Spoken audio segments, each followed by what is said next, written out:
saya coba ingin jelaskan tugas nih, mangke 2, 3, 4, 15. Saya nggak boleh ngitung ya. 15 nih. Kalau satu kali ketemu 22 kan berarti 8 kali pertemuan.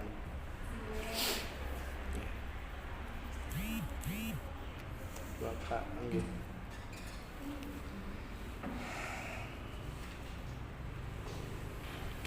Itu ngeten mangke yang mungkin perlu disusun itu satu makalah yang berbasis teori dan fakta, data. Kalau S1 sih mungkin bisa kita nyusun makalah itu kan bisa browsing di ini ya jangan bisa dia tetap browsing di internet gitu. Cuma yang saya lihat makalah S1 itu kan lebih ke copy paste, lebih banyak ke kontrol kontrol A, kontrol C, kontrol P, kontrol V, P, terus terus kasih cover, selesai. Tapi apa yang ditulis kadang-kadang betul nyambung.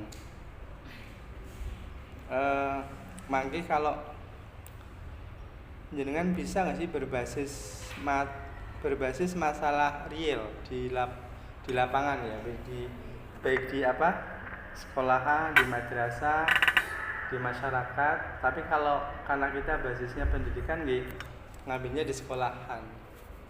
Bagi yang sudah ngajar bisa diamati pengalaman selama ngajar bagi yang belum mengajar coba amati kasus-kasus yang terjadi. Misalnya kemarin pertanyaan tentang bagaimana cara marah tinggal menghadapi anak nakal. Nakal itu sebenarnya fenomena apa? Emosional, spiritual, sosial. Kan ada introvert, ekstrovert. Misal anak itu introvert, berarti dia ada gangguan emosional sosialnya kan. Sosialnya dia tidak bisa masuk gitu loh. Tapi kenapa itu terjadi gitu loh. Nah, kalau misalnya fenomena anak yang introvert, dia mengurung dirinya, dia eksklusif dengan dirinya sendiri. Itu bisa dicari teorinya, tapi sebelum masuk ke analisis masalah itu jenengan menyampaikan teori yang berkaitan dengan perkembangan emosi anak. Anak itu misalnya di usia SD itu sedang mencari teman. Memang yang lebih kuat itu anak kan di usia SMP ya. Anak itu seakan ingin menjadi dirinya sendiri. Dia nggak mau lagi diperhatikan oleh orang tuanya dan seterusnya. Yang sudah agak rasional ketika anak masuk SMA. Tapi anak-anak di usia SMP menikah mboten. Dia memang cenderung ingin mengatur hidupnya sendiri. Padahal tanpa dasar. Gitu. Tapi di anak SD pripun gitu loh, fenomena kehidupan anak dengan kondisi lingkungan sosialnya itu sebenarnya teorinya seperti apa. Nah ketika anak mestinya dia sudah mulai bersosialisasi pada usia berapa. Misal kasus itu terjadi pada anak kelas 5. Anak ini sebenarnya secara teori harusnya dia sudah bersosialisasi secara baik. Tetapi kenapa ada anak kok di usia itu dia justru menutup diri. Nah, ketika sudah tahu dasar teorinya, kemudian coba dianalisis apa kemungkinan sumber masalah. Karena kan banyak teori-teori misalnya teori perkembangan emosional sosial itu selain para pakar itu menjelaskan tahapan-tahapan yang ada pada perkembangan itu, biasanya para pengamat itu juga memberikan gambaran atau data tentang penyimpangan-penyimpangan yang terjadi, masalah-masalah yang mungkin terjadi. Seperti konsep Islam itu kan teori dan praktek itu diungkap. Jadi kullu mauludin yuladu 'alal fitrah itu teorinya. Tapi ketika fitrah ini berkembang fa'abawahu. maka lingkungannya, orang tuanya, gurunya, internet yang dibaca, pergaulannya itu yuhawidani, yang akan mengubah fitrah ini menjadi Yahudi, Nasrani atau Majusi. Itu konsep tauhid, tetapi fenomena sosial itu menjadi basic bahwa lingkungan ikut andil. Lingkungan ikut andil untuk mengubah seseorang. Jadi teorinya tidak ada manusia itu yang nggak kenal Allah. Tapi kenapa banyak orang yang kehilangan Allah? Fa'abawahu yuhawidani, kedua orang tuanya. Terus makin jangan membuat satu analisis, kalau bisa sih itu berdasarkan kasus nyata. Terus dianalisis secara teori normalnya seperti apa, kemudian penyimpangannya seperti apa. Penyimpangan itu faktor-faktor apa yang mengubah perkembangan standar itu menjadi tidak sesuai dengan teori. Terus yang terakhir jangan memberikan solusi, alternatif solusinya seperti apa.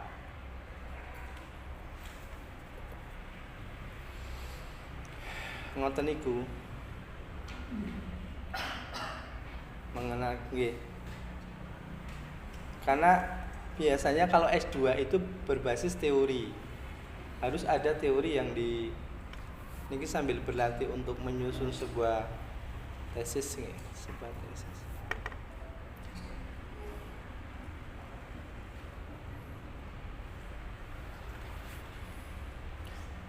Ini juga sebenarnya bisa diskusi ya, 2 orang misalnya, 3 orang misalnya. Satu case itu anak nakal itu dianalisis oleh 3 orang. 1 orang menyorot dari perspektif sosial, 1 anak menyorot dari perspektif emosionalnya, 1 orang menyorot dari perspektif agamanya. Masing-masing membahas 1 makalah, kemudian bukan dijadikan satu. Oke, dipresentasikan, tapi minimal kita akan menerima satu konsep yang lebih komprehensif ya, melihat anak nakal nih loh. Terus kita sebagai guru jadi nimbang tuh kalau mau marah. Bener nggak bahwa anak-anak ini tidak memperhatikan kita karena tidak menghormati? Oh enggak, dia memang sedang membawa masalah. Jadi guru tidak lagi apa ya? Jadi mengambil satu tindakan itu betul-betul melihat dirinya dan siswa gitu. Bahkan cenderung kadang-kadang guru itu menafikan dirinya sendiri. Karena ternyata anak ini harus saya bantu, bukan harus saya marahi. Dia sedang membutuhkan bantuan gitu. Maksud saya itu. Itu yang munculnya wise. Jadi kan lebih bijak menangani satu kasus. Betul serta-merta semua itu ya orang kalau hanya punya palu maka semua masalah dianggap paku. Solusinya apa? Nggih dipukul karena hanya punya alat palu. Nah, guru kalau perspektifnya hanya satu, maka saya yakin tindakan mengatasi satu masalah di kelas itu mesti satu cara sesuai dengan yang dia mampu. Tapi kalau guru itu punya perspektif yang luas, disiplin ya kemarin kan saya paparkan nggih meski nggak saya jelaskan. Kalau eman-eman mau menjelaskan nggih. Eman-emannya jenengan bisa menjelaskan, kenapa saya harus menjelaskan? Masa S2? Satu sih. S2 kan asal-asal bisa menjelaskan. Karena temannya banyak nih, Google, Yahoo. Teman-teman setiap S2 itu Google dan Yahoo. Kalau tesis itu ada ini enggak sih, cek plagiat itu? Ada. Pakai Turnitin? Oke. Nggih. Target kuliah. Saged dipahami, coba ada kesulitan enggak memahami tugas niki? Betul nggih? Mulai kapan nggih jenengan mau presentasi?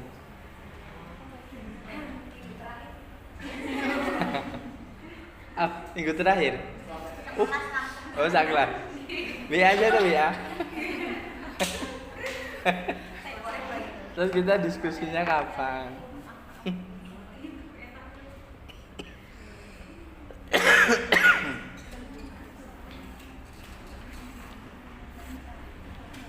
Ketika saya menemukan fenomena mahasiswa yang banyak banget kalau itu kasus yang saya temukan gitu. Dan itu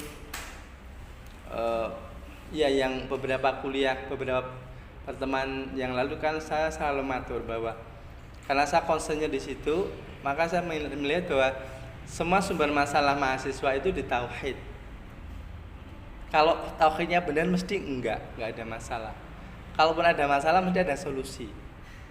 Nah, misalnya ngoten, saya menemukan misal UKT yang kita sering bicara itu ya.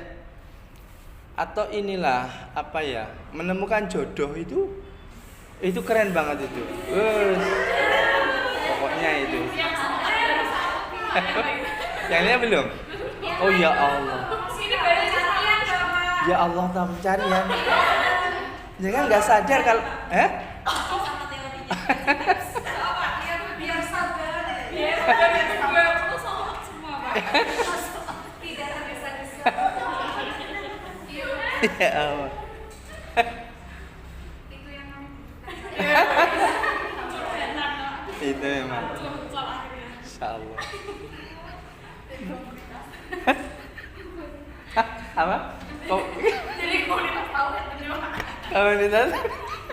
Oh sama ya? Mana?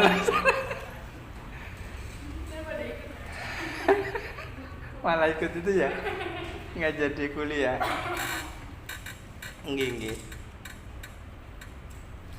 Jadi saya sering katakan bahwa ini perspektif psikologi. Toko selengkap apapun, sebagus apapun, itu tidak akan ada pembeli masuk datang. Ya ada sih pembeli datang, cuma nggak akan ada pembeli masuk ke toko yang lengkap, bagus, murah, nyaman. Itu nggak akan ada pembeli yang masuk ketika toko itu tutup. Nah, itu teori itu teori psikologi. Dan itu fenomenanya sama. Fenomena yang ada di mahasiswa, saya itu mengira kalau itu selesai di S1. Artinya S2 itu sudah nggak akan ada teori tentang toko tutup. Tapi kan kenyataannya enggak. Ternyata hanya satu orang yang tokonya sudah dibuka, yang satunya masih close.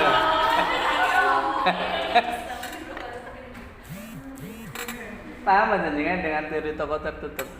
Sama kayak itu ya, rumah kos ya, Pak. Nah, sama dengan rumah kos. Nah, kalau teori rumah kos ini teori ketazkiyatul qalb. Ya, saya sering katakan ya bahwa teori move on benar. Itu teori move on nggih. Bahasanya memang harus move on. Banyak orang itu kayaknya move on padahal enggak. Dia tinggal di tempat aja gitu loh. Kayak jenengan itu ketika ingin melakukan sesuatu tapi jenengan tunda dan itu dalam kondisi jenengan ngantuk banget. Nanti jenengan akan merasakan bahwa pada saat Anda tidur niku jenengan melakukan hal itu. Contoh nggih, jenengan belum sholat Isya, ditunda. Tapi jenengan jadi kepengen banget sholat Isya. Coba jenengan sare. Mungkin jenengan ngimpinya sholat Isya. Iya. Jadi kayaknya tuh kita sudah sholat Isya, padahal kondisinya tidur, gitu loh. Kayak itu kita sudah move on, padahal dia tinggal di tempat. Iki lek nggugah ini sing rada angel. Nah, misalnya ngoten niku lho. Jadi, saya menemukan satu masalah dulu. Ini kenapa sih mahasiswa sulit banget di saat usia dia sudah harus menjadi raja dan ratu. Kok nggak segera gitu loh. Ah, itu sangat banyak ya aspek yang bisa kita lihat ya. Tapi itu salah satu tadi perspektif psikologinya, dia tidak open. Dia tidak membuka untuk menerima calon. Jadi bukan jenengan belum menemukan yang dicari, jenengan nggak sadar bahwa jenengan sedang dicari. Loh, kalau sudah ke S2 ini gini ya masalah loh itu loh. Kalau jenengan tuh kesulitan di S1, itu sebenarnya jangan sampai masuk S2 dulu. Karena terutama perempuan. Semakin jenengan itu tingkat pendidikan tinggi, semakin laki-laki itu minder dekat. Itu loh. Ya cuti dulu aja nikah. Masa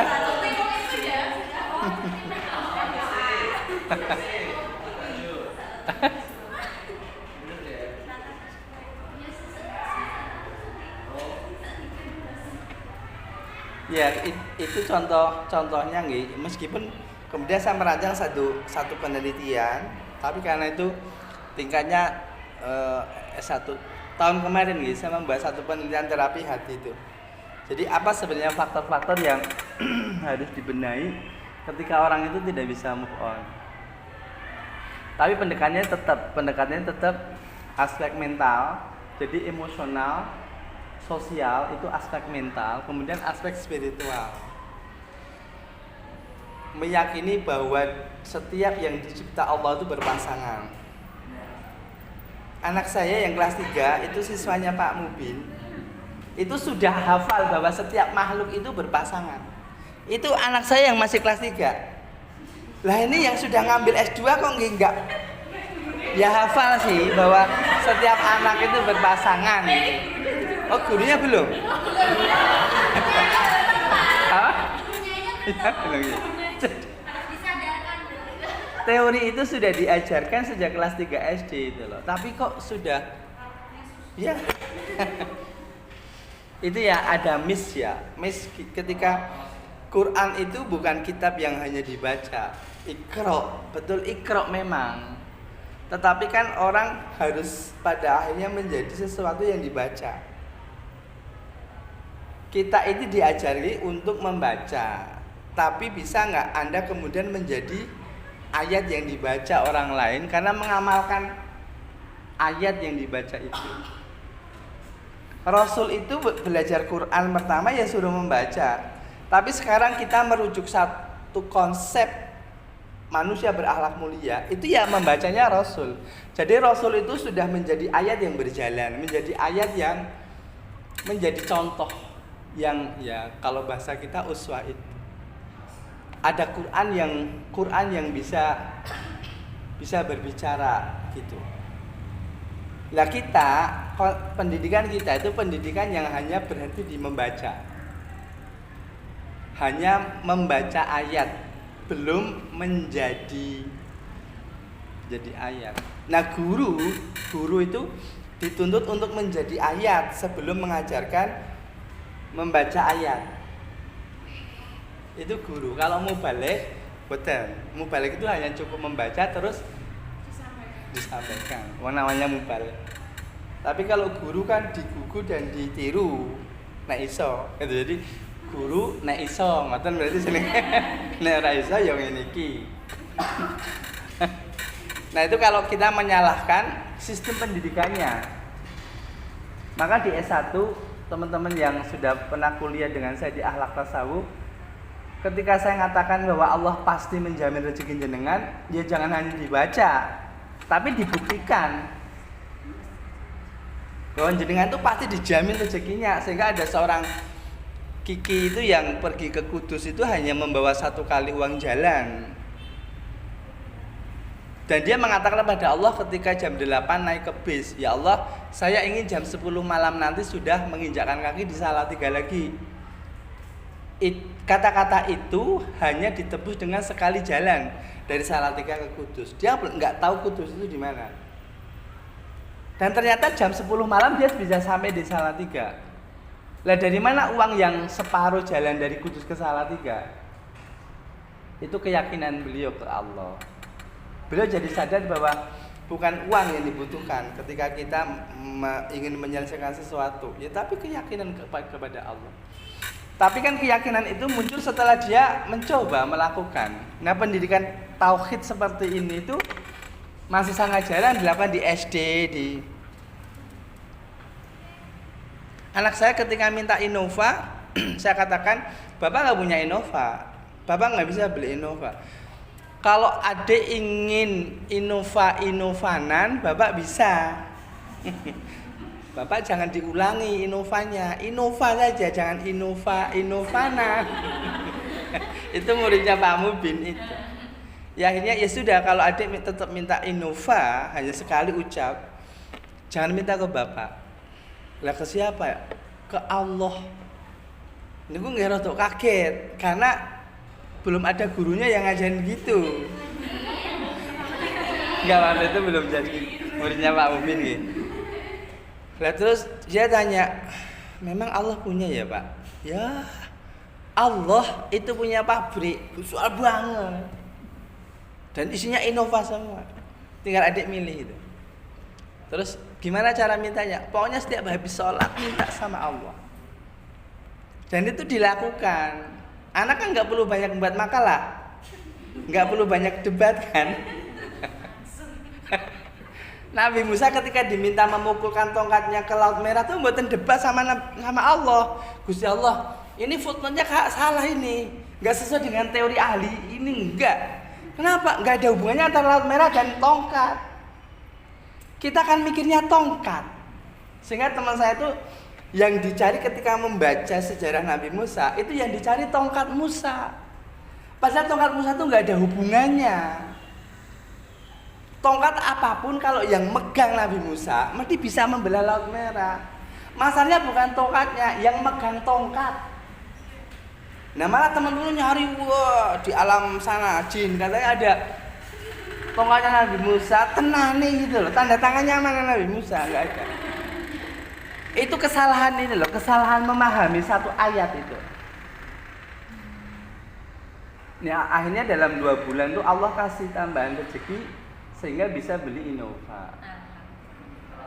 Maksud saya ngeten, bisa nggak jenengan ketika mengajarkan ke lare-lare mangking nggih, kasih direct experience loh, pengalaman langsung, nyata, real, tapi dibantu. Kita nggak bisa loh ngajarin anak seperti itu terus kita tuh lena-lena, mboten. Begitu anak saya tuh selalu minta sama Allah teriak-teriak, "Kulo nggih nyuwun lah, masa kulo biarkan?" Itu nggak mungkin. Guru itu harus ngawal. Malam gitu terus, Gusti Allah masa nggak dikasih sih? Kulo sih mboten napa-napa lajeng diparingi.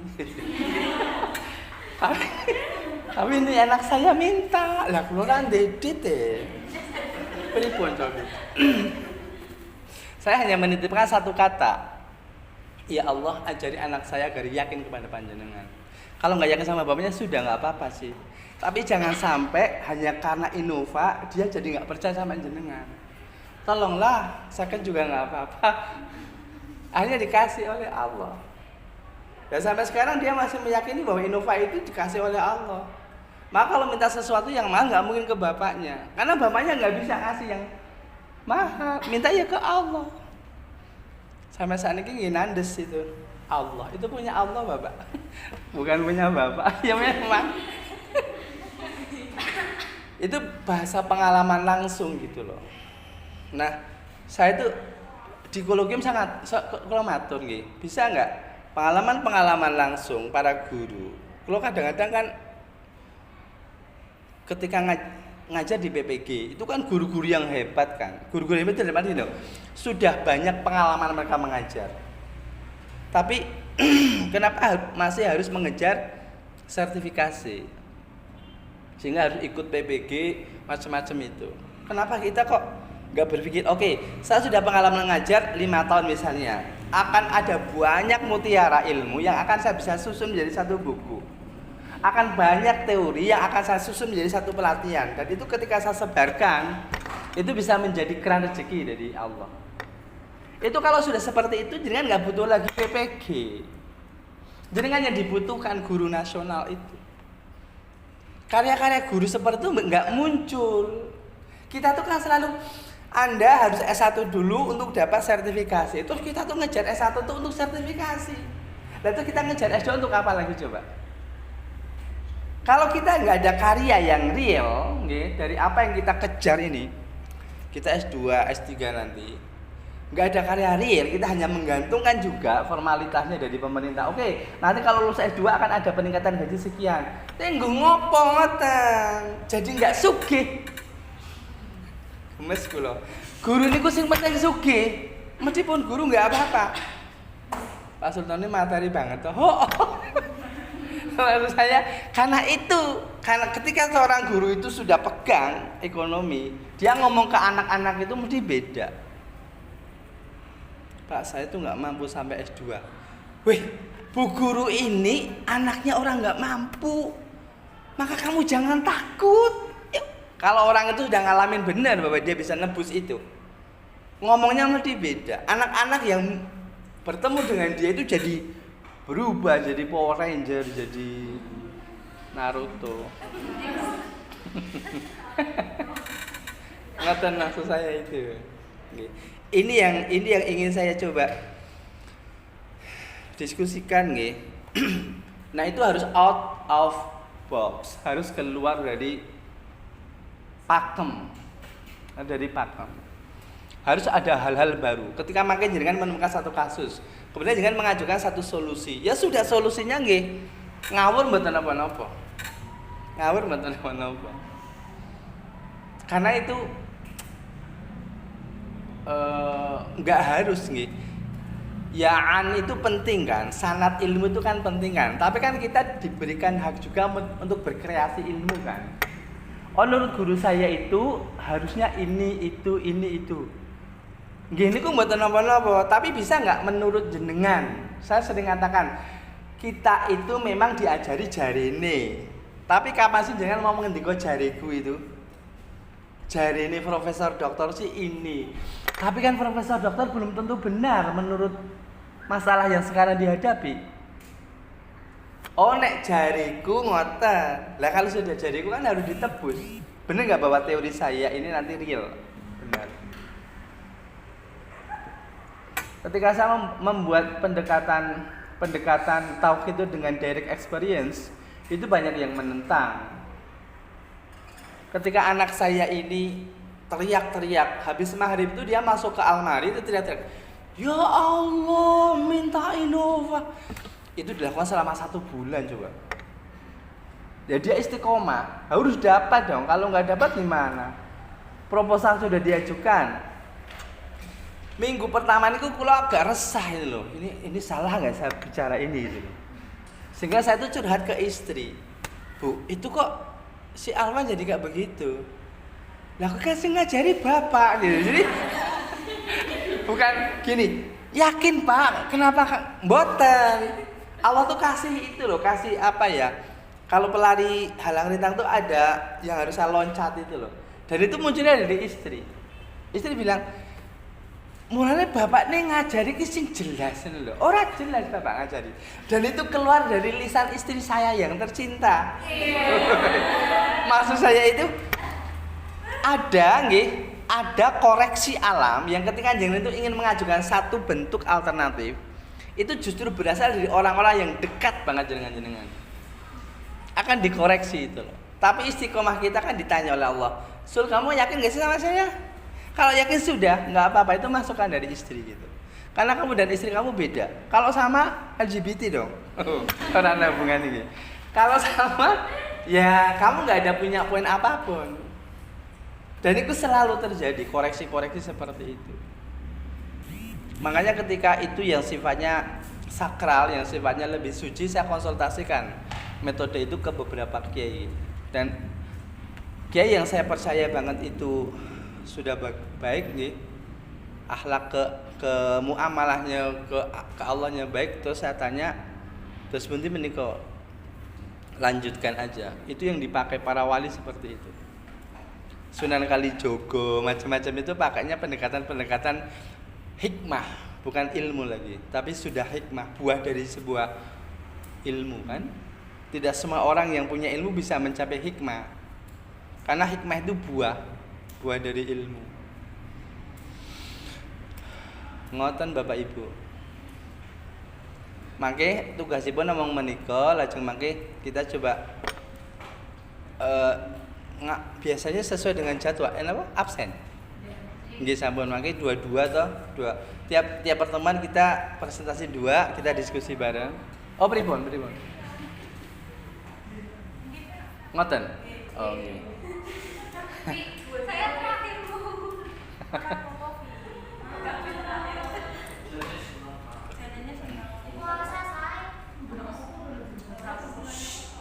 Kalau pas puasa itu pas cerdas loh. Terima kasih Pak semangatnya. Langsung. Kita puasa. Tidak ada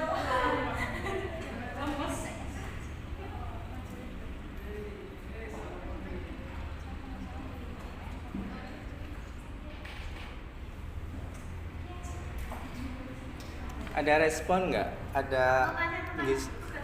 Iya, silakan. Maksudnya dari per kepala itu ada satu masalah. Yang presentasi 2 orang itu berarti ada 2 masalah atau satu? Nggih, per orang satu. Tetapi berkaitan enggak? Nggak harus, mboten, nggak harus. Boleh. Nah, tapi per hari kita 2 orang ya. 2 orang itu betul di panel, tapi satu dulu selesai terus coba biar kita kan berarti ada 8 kali pertemuan ke depan niku milik jenengan untuk presentasi. Masalah-masalah yang umum mawon yang jenengan temui di kelas, di sekolah. Mungkin ada guru atau teman guru yang curhat gitu loh. Pernah itu di SD Anida nggih Mas Bebin itu ada anak itu kalau ngapalin Quran itu di luar. Ya menek nama ini pohon gitu. Pas kita kesana itu tak udah apik men kae. Jadi dia tuh menekan, nggak mau. Jadi yang lain itu di kelas di luar. Lah tapi informasi yang saya kumpulkan misalnya dia tuh selalu hafal yang pertama dari kelas itu. Yang kedua tugas yang diberikan itu selalu tidak membuat dia puas. Jadi misalnya dia dikasih soal bab 1, dia minta bab berikutnya harus segera jadi sudah melebihi gitu loh. Ada akselerasi itu. Tapi dia nggak mau duduk ngikutin, nggak mau. Ketika ada proses pembelajaran dia keluar. Nah, niku salah satu ketika saya lihat tuh dia sedang naik pohon di atas. Nah kemudian saya tanya nasabnya. Kalau Anida saya selalu tanya nasab karena itu nggak lepas gitu. Oh ayah dan ibunya semuanya hafidho. Ya sudah selesai kalau itu. Saya nggak berani masuk. Itu sudah makom yang saya nggak bisa masuk. Temen yang saya tanya, pripun Pak Nanjenengan? Ya kersane ngoten niku.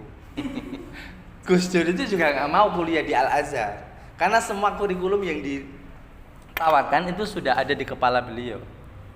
Maka katanya isinya cuma nonton biskop, nonton sepak bola, ngoten. Dan itu nggak bisa terus dipahami. Pernah ngisi seminar Gus Dur tidur sampai suara dengkurnya itu terdengar keras itu. Sampai kemudian diingatkan, Gus, Anda waktunya menjawab tangi. Semua pertanyaan peserta dijawab detail banget. Padahal ketika pertanyaan itu ada, Gus Dur dalam kondisi tidur. Nah itu sebenarnya teori pendidikan kan nggak masuk. Nah kalau ada fenomena-fenomena seperti itu, jenengan kemudian larinya ke referensi-referensi supranatural. Dalam bahasa Islam kita tuh tasawuf kan. Larinya ke sana, orang-orang yang memang diberi kelebihan oleh Allah. Niki lho, itu menjadi menjadi kekayaan kita melihat kalau nanti kita menghadapi berbagai macam perilaku anak itu kita punya teori-teori yang lebih banyak gitu loh. Tidak serta-merta kita menjudge ini anak nakal, ini anak menyimpang, ini ada kelainan jiwa. Rasul kan disebut nun sewu ya, disebut gila. Kenapa? Karena orang yang menyebut gila itu nggak paham dengan apa yang dilakukan oleh Kanjeng Nabi. Orang yang merasa paling sehat itu kan justru yang paling sakit. Median kabeh sak pasar. Mungkin dia justru yang itu. Pokoknya liyane aku kabeh. Edan. Berarti sing edan dek. Nah, pengalaman Kanjeng Nabi pun seperti itu kan. Mboten apa? Enggak bisa dirunut dengan teori pendidikan. Tadi loh, teori fitrah kullu mauludun yuladu 'alal fitrah niku berlaku enggak bagi Kanjeng Nabi? Mboten berlaku. Mana coba yang mempengaruhi Kanjeng Nabi? Mboten wonten. Bapak sampun sedo, ibu hanya dalam usia 6 tahun, lajeng sedo. Masyarakatnya sudah jahiliyah, enggak mempengaruhi Kanjeng Nabi. Ini kan pripun, teman? Sing didik sinten niku? Itu tidak menjadi kajian utama ketika kita belajar tentang konsep Islam. Kita selalu merujuk pada teori-teori barat.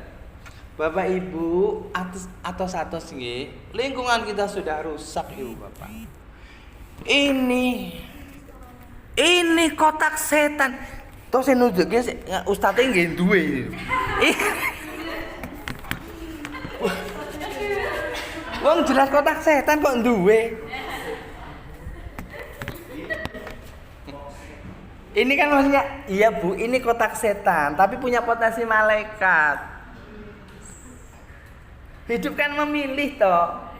Bisa Vivo, bisa Oppo, malah dodol kamera. Teorinya itu jadi nggak utuh itu loh. Sehingga apa? Waspada dengan corona macam-macam. Terus terakhir gini, dan jangan lupa doa. Doa itu jangan lupa. Coba jenengan nggih. Coba jenengan jangan mikir gajah coba. Paham nggak? Kata itu jadi nggak efektif. Jangan lupa doa, mesti lupa. Kalimatnya sudah nggak efektif banget itu. Saya selalu merhatikan nih beberapa ini ya bimbingan, apalagi itu sudah program negara. Ini kelihatan banget kalau dia itu nggak yakin dengan doa. Doa diletakkan di terakhir dan didahului dengan kata yang nggak efektif. Jangan lupa. Kalau jangan lupa mesti lupa. Wong jangan itu nggak didengarkan loh. Coba Anda jangan mikir bahwa sekarang ini jangan mikir kerak sing loncat-loncat. Ya saya cedok coba. Kerak itu naik sepeda motor. Iya. Nggo sarung, ya cepet banget. Coba jangan mikir piye.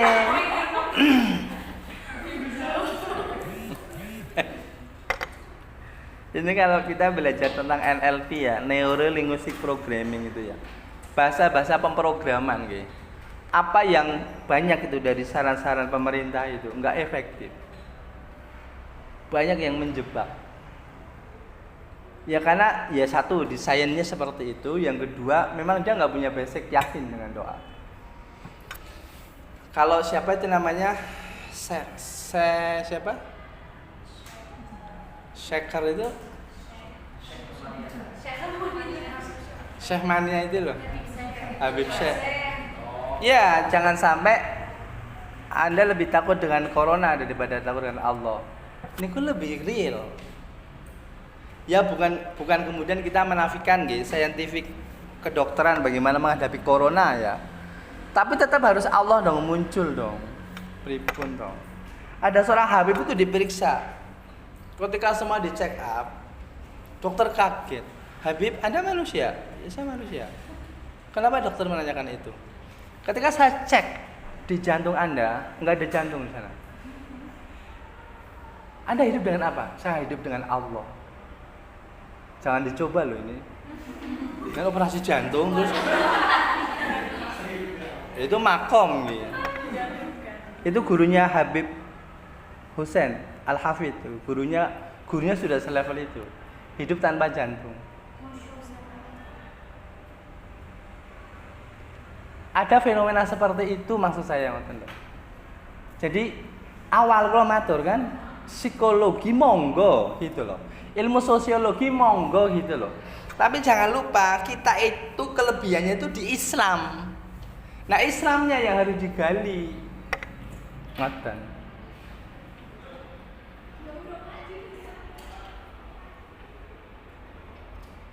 Ada seorang alumni UGM yang dia ngambil akuntansi. Ketika dia melakukan proses ruhani 1 tahun, dia langsung disuruh membuka pengajian.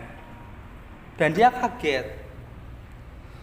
Terus nanti saya mau mengajar apa? Wong saya itu sarjana akuntansi. Udah ngikutin saja, Allah yang ngatur. Dan begitu dibuka kok ya dia ngomongnya kok agama gitu loh. Sampai dia tuh bingung sendiri ketika saya wawancarai. Saya tanya, kenapa Habib bisa ngomong ini? Dia kan ngomong gini loh, contohnya itu. Dan itu dia gak sadar.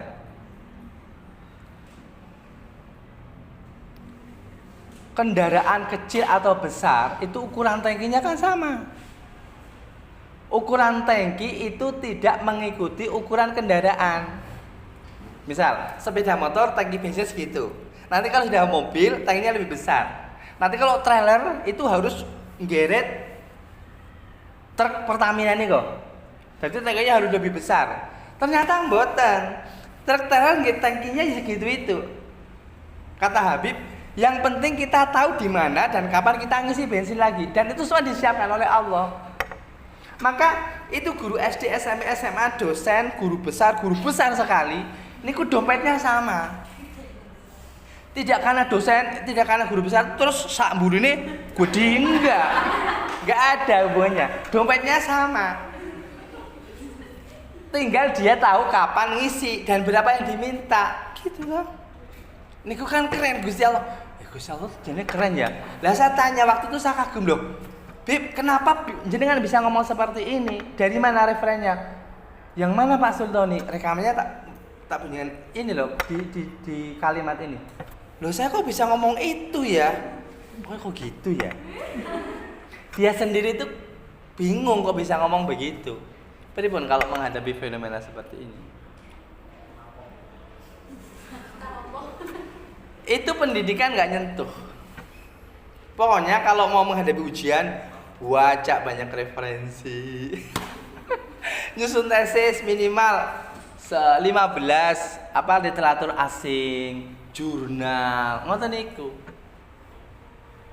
Itu memang Pak, itu kan memang jalannya seperti, iya benar, memang jalannya seperti ini. Tapi jangan lupain yang itu dong.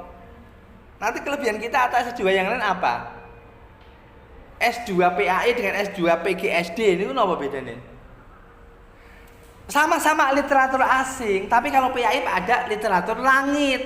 Nah, literatur langit ini nggak dipelajari di S2 PGSD. Tapi kita yang di S2 PAI kok nggak punya kekuatan untuk akses literatur langit. Gimana lulus podo? Ketoknya ngoten iki malah pengajian. Masa gini loh, maksud saya niku makanya jangan ketika menuliskan itu membuat analisis termasuk memberikan solusi. Kunci-kunci langit dimasukin. Kunci-kunci langit dimasukin. Dan itu memang idealnya dicoba dengan itu.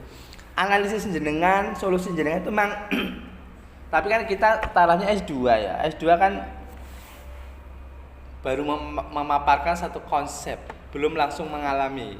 Kalau nanti disertasi memang kita dituntut untuk langsung ya merasakan itu loh. Benar nggak teori Anda itu? Ketika saya ingin merasakan bagaimana proses zikir itu mensucikan hati, itu berat banget memang. Dan saya nyoba betul tuh. Gimana sih zikir mensucikan hati itu? Memang kalau nggak kuat, mesti fisik yang kena.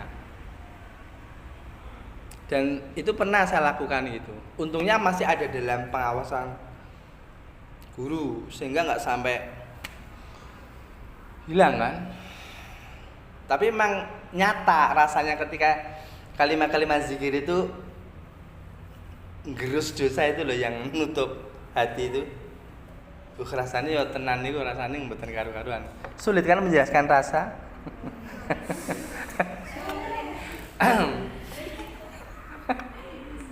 Oke lah. Saya kira itu ya. Kalau untuk kedepannya, nggih. Mungkin ada itu sudah jelas nih, Krili. Ya sudah, kalau sudah jelas maka yang tinggal nyusun mawon. Terus minggu depan siapa yang maju berarti? Langsung maju. Oh, berdua. Oh, absen 1, absen 2. Oh, absen 2, absen 1. Absen 1, absen 2 gini. Sudah ada gambaran yang mau Oke. Oh, gitu ya. Ucapin nggak apa-apa, nanti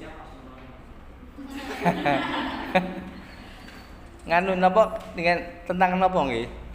Kenakalan anak-anak, cuman Nah, gitu misalnya. sebagian besar gitu di kelas itu. Yang maksudnya yang nakal itu loh, Pak. Iya. Ya orang ini ya itu dikasih tahu dari kelas berapa ya? Kan sekarang dia sudah kelas 4. Dan kelihatan dari kelas udah Memang nakal. Banyak.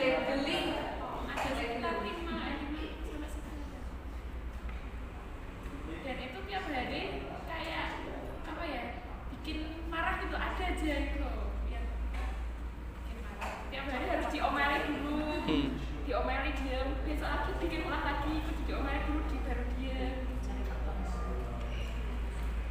Nik. Jajake. Nanti nggih cari teori betul. Terus cari teori betul. Kalau apa bikin ulah sih anak-anak gitu, Pak. Oh, gitu ya. Pengawasan sedikit. Contohnya gue plastik, katanya dipekepkan kira, kenapa sampai anak? Oh, gitu. Dia ternyata bercanda, tapi kan Oh, berbahaya ya. Jangan ngambil plastik terus gentenan.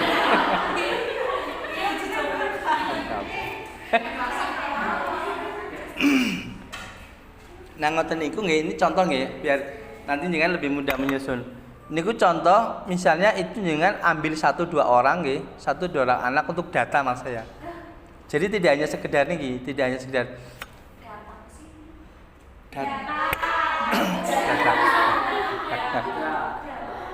data nih. Ceritanya misalnya apa gitu loh. Masalahnya apa?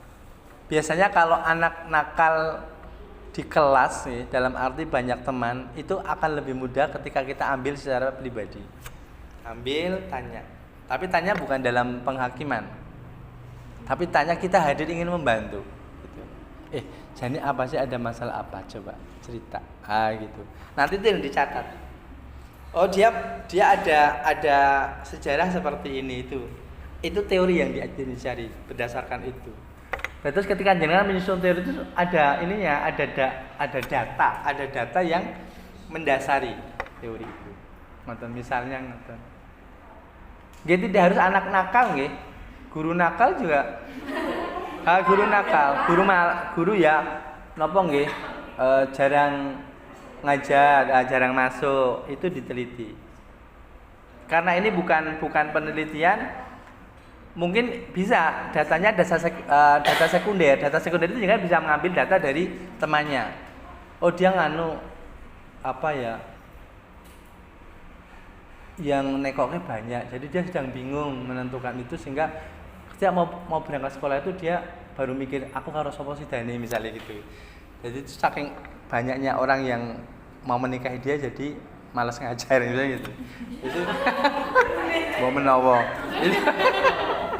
Itu jangan bisa, itu misalnya data itu dari temannya, itu kan berarti data sekunder. Nah, jangan solusinya dicari secara psikologi.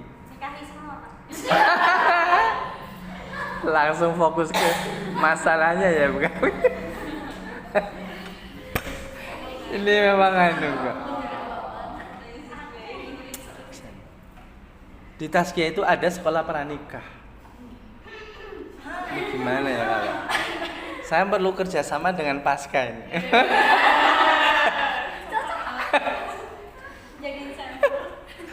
Tenang itu ya Allah. Nanti bulan April mungkin, kalau nggak Mei ada wisuda sekitar 60 ya, angkatan pertama. Mereka udah siap nikah itu. Kita tuh nikah itu kan ya Allah program seumur hidup, tapi kok nggak ada sekolahnya. Sehingga ketika S2 itu nggak dipikir materi PPD, tapi nikahnya.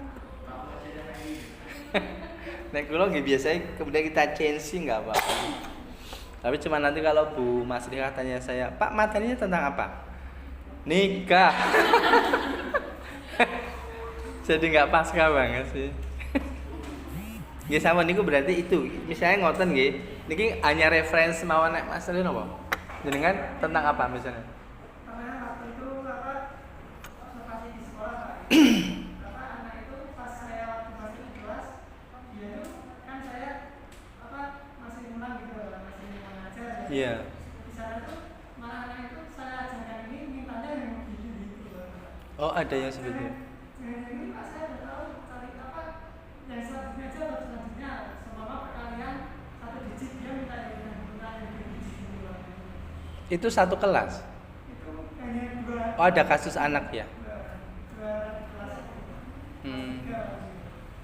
Sudah ada gambaran solusinya? Tapi ini dicari nih. Dicari dan ya kalau kasus-kasus seperti itu memang kita akan lebih pas nih alternatif solusi ketika ada data. Ada data real dari orangnya gitu. Nggih. Izin kemana? Saya tutup ya. Oh ya Allah. Oh gitu ya Allah. Ini saya sudah selesai kok. Nggih. Karena saya juga mau ke Solo ini. Mau ke Solo juga? Oh, mata. Garwane ngasal tem iki. Pak sinten? Mas Agung. Lho kok jenengan dadak kuliah wong Mas Agung pun mucal mriki. Kok ilmunya kurang. Ilmunya kurang. Nggih kulangan iki Pak Agung. Kulangan kali Pak Agung. Kurang nggih. Nggih, matur nuwun menika ingkang dalem saged matur. Terus menika namung nglengkapi. Hah? Loh, saya tuh tadi mikirnya itu jam 3:30. Kalau tadi saya nggak WA ke Mas Mubin itu sudah jam 3:30 nih kita selesai. Pikir saya hanya ingin menyampaikan tugas tadi loh. Hanya itu, nggih. Biar ke depan ini kelas ambil alih jenengan gitu loh, bukan. Ya nanti nggak ada bedanya S1 S2 ya. Ke depan ngomong wae. Oh itu ya.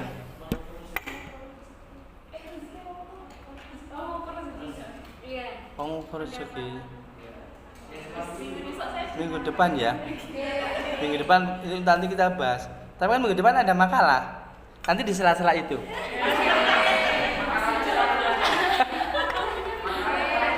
Hah? Nggih, monggo makin nganu coba. Apa? Santet. Kenapa santet? Oh, kenapa? Terus? Sudah terjawab itu? Oh, belum sembuh. Oh, jenengan toh yang kena santet? Kiai ini dan Kiai Mubin. Oh, ngoten nggih. Itu nanti bisa kita diskusikan itu. Nggih, kita cukupkan dulu nggih dengan membaca hamdalah bersama. Terima kasih, mohon maaf. Assalamualaikum warahmatullahi wabarakatuh.